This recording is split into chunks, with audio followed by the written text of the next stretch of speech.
Hello, millionaire! This video will take a close look at one of the craziest lottery stories ever when a couple agreed to split the lottery if they ever won.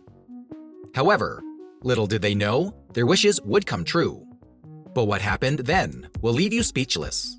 Before we begin, make sure to subscribe to your favorite channel, The Millionaire Post, so you don't miss any of our incredible videos.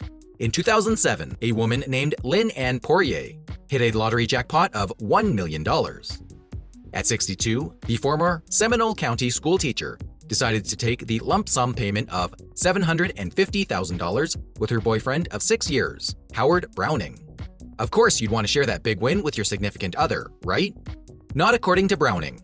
It turns out that Lynn Ann Poirier didn't want to share all that money she earned. Not only that, but Browning sued Lynn for not sharing the money. That wasn't even the peak of tensions between Browning and Lynn. Browning went as far as asking for more than $150,000 in interest from when Lynn claimed the jackpot in 2007. Then requested the judge to make Lynn pay his attorney fees of $200,000.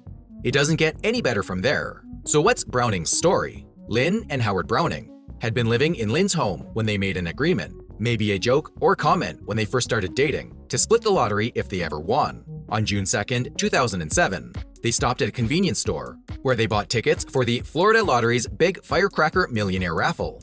After the drawings on July 4th, Lynn didn't come home. Browning was confused and concerned, but checked their lottery tickets when he discovered the ones Lynn purchased were the winner. Not only that, but Lynn had gone to collect the cash and didn't return home for a month.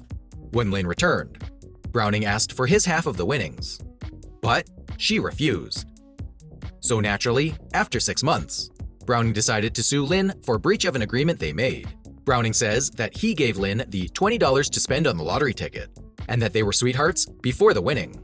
But Lynn told the court a different, darker story, that she and Browning had broken up years earlier when the supposed agreement was made, and that she had moved out and was engaged to someone else at the time. She then went on to tell a story about how she and Browning bumped into each other at the convenience store that day, and that she paid for the ticket herself. According to the Orlando Sentinel, Lynn said, "Never under any condition, any place, anywhere, did I say I would split lottery winnings with Howard Browning." So, who's right? Browning or Lynn? Are you convinced yet? What if I told you there's more? And it gets a whole lot messier.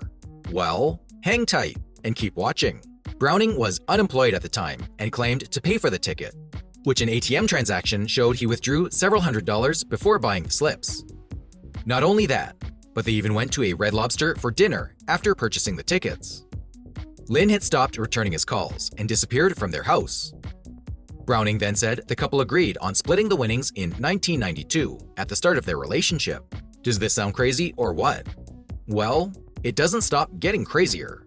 And what do you want to know what the verdict was? The jury deliberated for 3.5 hours before ruling that the couple had a binding contract. And Lynn broke it. How could the jury even make a ruling like that? Well, the court held that the agreement between Brown and Lynn to share any lottery winnings fell outside the statute of fraud because the parties fixed no time for the deal. So what does this legal talk mean? Because they made a verbal agreement to split the lottery winnings with no expiration date for how valid that agreement was, they were still held to that unwritten contract. Sound unfair?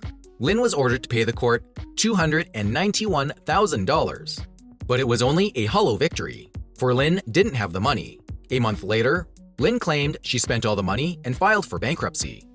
Things started going downhill for Lynn from there, with no sign of things getting any better.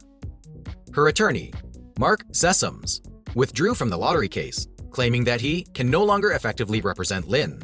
In Lynn's bankruptcy paperwork, she owed Sessoms' law firm $45,000. The money doesn't stop there, with Lynn also owing to a Pennsylvania collection agency for student loans.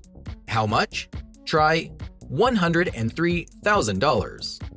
Lynn's biggest asset on her bankruptcy papers was 100% of a company, What You Want LLC, which she valued at $110,000, but had no money left. The interesting thing is that the company was created 2 days after the lottery drawing that had made her a winner. Lynn owned property worth $182,000 and a $53,000 retirement account, making her liability around $240,000. That's still under the amount ordered to pay by the court. Winning isn't everything if you don't make the proper plans for it.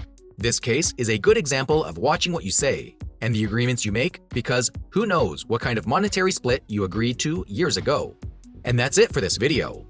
Make sure to watch our video on the smartest lottery winners who are still rich. They are definitely inspiring. If you like what you see and want to see more, be sure to like and subscribe. What do you think about this curious case? Let us know down in the comments below. Stay wealthy, and I'll see you in the next video.